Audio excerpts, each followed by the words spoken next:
uma pizzaria e bonecos animatrônicos. Um ótimo lugar para passar algumas horas com a família e amigos, mas não tão ótimo assim para passar a madrugada. Um guarda noturno contratado que precisa tomar conta do estabelecimento durante 5 noites e que não tem nenhum conhecimento do que ocorre no local, a não ser por algumas pequenas ligações com informações inúteis de guardas que já trabalharam no local. Hello. I wanted to record a message for you to help you get settled in on your first night. Bonecos parados e desligados que misteriosamente mudam de lugar a todo momento, e apenas um objetivo: sobreviver às 5 noites. É nesse universo que os jogadores são inseridos nos 2 jogos da série de Five Nights at Freddy's.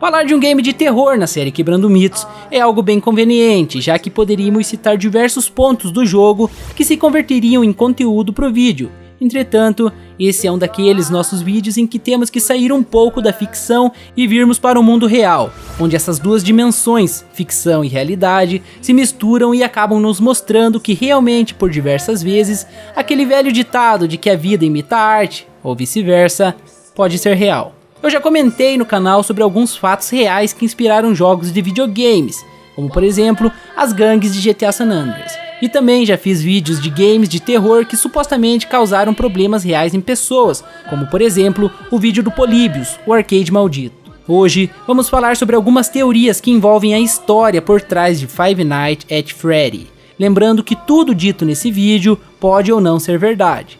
Vou apontar fatos, trazer pistas e falar sobre algumas teorias em relação à história macabra que gira em torno do game. Freddy's Fazbear é uma pizzaria que parece apenas um local de diversão, com um foco voltado totalmente para o público infantil.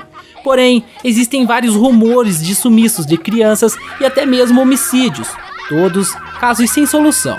Os principais suspeitos, os bonecos animatrônicos.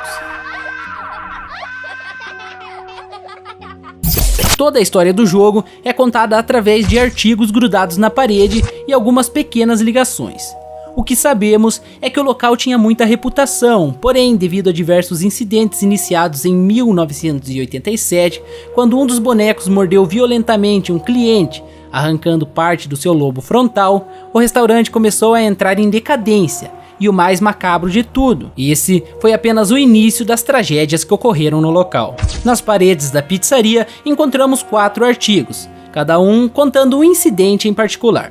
O primeiro conta o desaparecimento de 2 crianças, cujos corpos nunca foram encontrados. Segundo esse artigo, o sequestrador foi preso graças às câmeras de vigilância, porém, as crianças nunca foram encontradas, vivas ou mortas, e presume-se, é claro, que elas estejam mortas.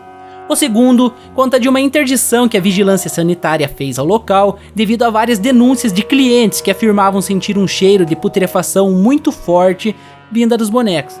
O terceiro artigo menciona o desaparecimento de mais 3 crianças. Já seriam 5 crianças desaparecidas no total.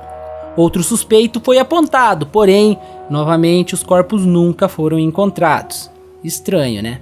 No artigo ainda é comentado que após este incidente, o local começa a passar por várias dificuldades financeiras. O quarto e último artigo narra o fechamento da pizzaria. O negócio fechou após o dono passar 1 ano procurando um comprador para o local, que faliu devido às várias polêmicas ocorridas.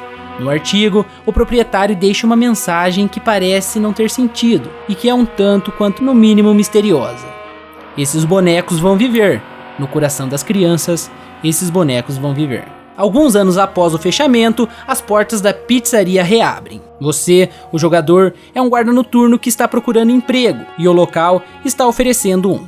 No anúncio de jornal que disponibiliza uma vaga para vigia noturno, entre informações como salário e coisas do tipo, o contratante deixa bem claro que não assumirá responsabilidade nenhuma por lesões e desmembramentos. A partir daí, inicia-se o jogo, e com o transcorrer da história, vamos descobrindo novos incidentes que ocorreram no local através das ligações que recebemos. Nesse vídeo de hoje, quero trazer duas teorias bem específicas sobre o game. Essas duas teorias apontam que o jogo seria inspirado em casos ou locais reais. Existem outras diversas teorias envolvendo o próprio universo do jogo, como por exemplo quem seria o assassino das crianças, ou então se os bonecos são assombrados ou não, enfim, mas eu não vou citá-las hoje, pois ficaria um vídeo muito longo e cansativo.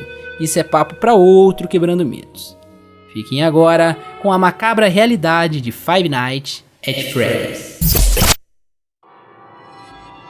Com um enredo misterioso, desafiador e que deixa várias pontas soltas, os jogadores ficam livres para criarem suas próprias histórias e também, claro, criarem suas próprias teorias. Uma das mais descabidas, porém com provas bem contundentes a seu favor, é de que a pizzaria Freddy Fazbear realmente existe na vida real. Essa teoria ganhou muita força um mês após o lançamento do game, quando alguns teóricos de games resolveram pesquisar um pouco sobre o jogo, afinal, queriam saber mais sobre aquele enredo cheio de lacunas e pontas soltas. Ao pesquisar no Google, um dos principais resultados que apareciam era uma localização no Google Maps que apontaria um local chamado Freddy Fazbear's Pizzaria. Segundo o Google Maps, a pizzaria estaria localizada na cidade de Hurricane, no estado de Utah. A prova contundente que citei anteriormente que essa teoria possui são as fotos da pizzaria na localização do Google Maps. Porém, uma coisa que muitos não sabem é que qualquer um pode adicionar um local e inserir fotos do mesmo no mapa do Google. O Google Maps é um projeto aberto para qualquer um inserir a sua empresa, a sua fábrica, a sua indústria, enfim. Inserir localizações do Google Maps é um processo bem simples. Basta seguir alguns passos e preencher alguns formulários. Inclusive, durante o processo, você já pode inserir fotos e vídeos do local. E voilá, o seu restaurante, loja, enfim, o que você quiser localizar no mapa, está nos arquivos do Google.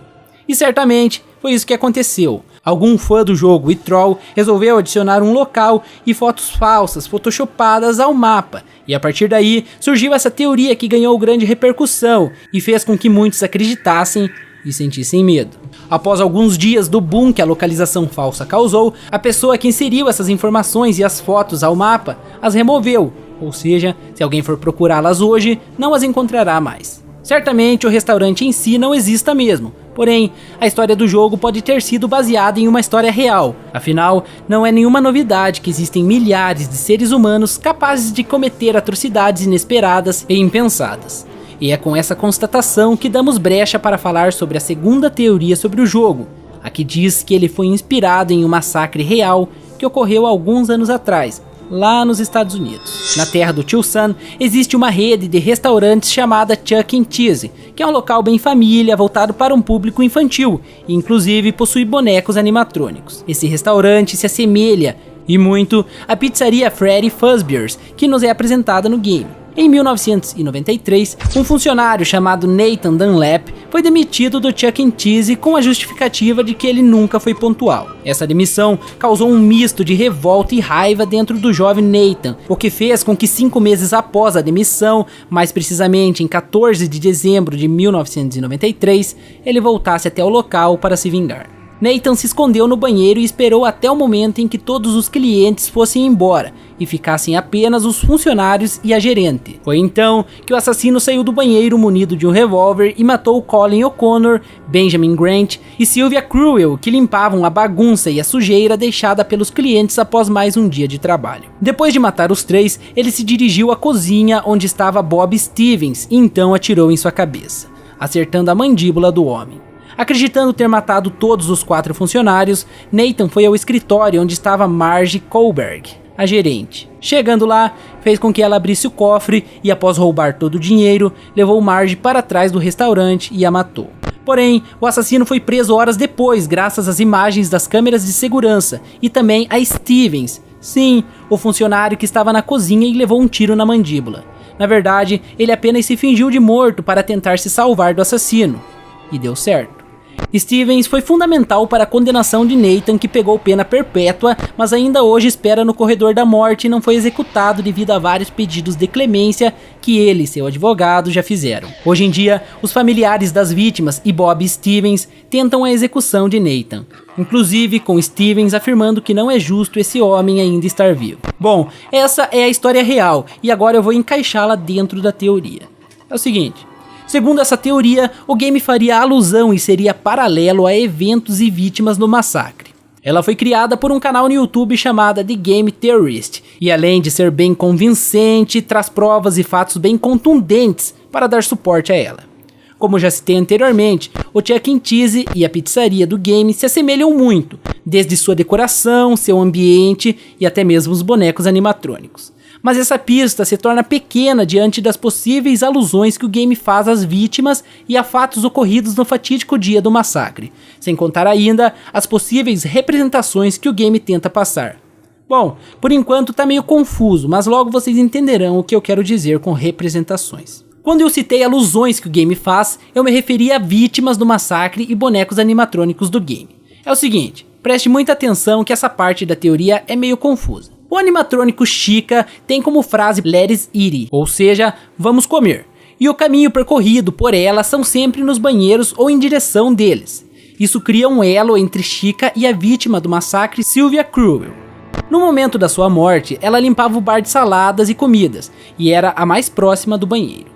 O animatrônico Foxy estaria ligado à gerente do Chuck E. Cheese, Margie Kohlberg. Afinal, Foxy está sempre na parte de trás da pizzaria Freddy Fazbear's, local equivalente ao local onde Margie foi morta no dia do massacre, os fundos do Chuck E. Cheese. O boneco Freddy percorre um caminho onde passa pela área de refeição e vai até o banheiro. Isso pode ser alusão tanto a Colin O'Connor, que foi morto no banheiro após tentar fugir da área de refeição, quanto ao próprio assassino Nathan Dunlap, que se escondeu no banheiro horas antes de iniciar os homicídios. Porém, é mais provável que Foxy seja mesmo a representação de O'Connor, pois acredito eu que outro personagem é a representação do assassino.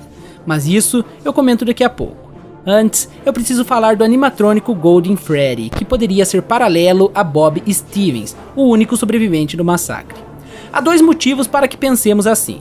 O primeiro é que em um determinado momento do jogo, onde passamos pelo escritório, Golden Freddy está lá e digamos que ele meio que se finge de morto no local. Sem contar ainda que ele aparece por diversas vezes inesperadamente surpreendendo o jogador, o que já é o nosso segundo motivo para acreditarmos que ele é a representação de Bob Stevens. Afinal, para Nathan, Stevens estava morto, e com certeza foi uma surpresa quando descobriu que sua vítima havia sobrevivido. Benjamin Grant foi a única vítima que eu não consegui achar ligação com algum personagem, algum boneco ou algo no jogo. Como citei há pouco, para mim o assassino do massacre não está ligado a nenhum boneco. Isso porque eu acredito que a representação dele no game seria Mike Schmidt, ou seja, o protagonista do jogo.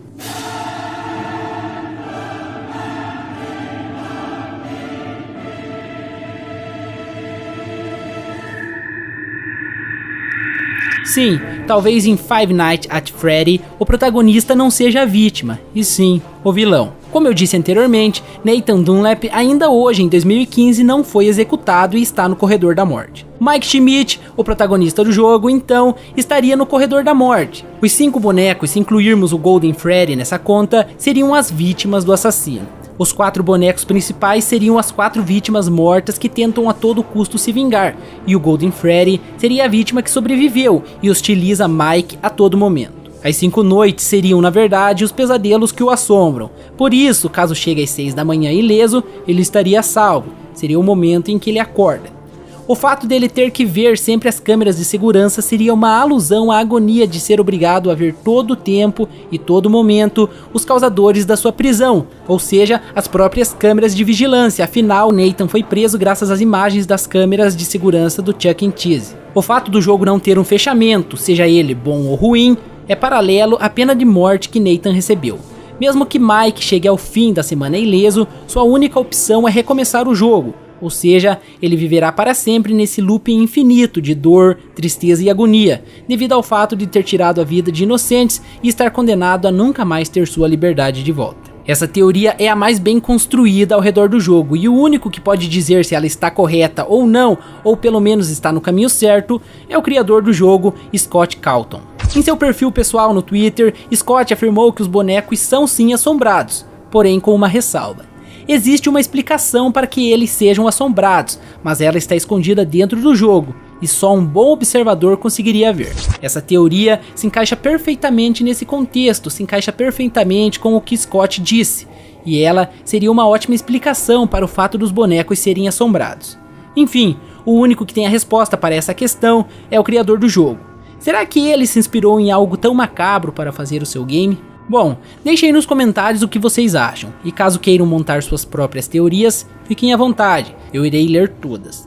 Os melhores comentários e teorias aparecerão no próximo vídeo de Quebrando Mitos. Para mim, é bem provável que o massacre do Chuck E. Cheese seja a resposta para o mistério de Five Nights at Freddy's.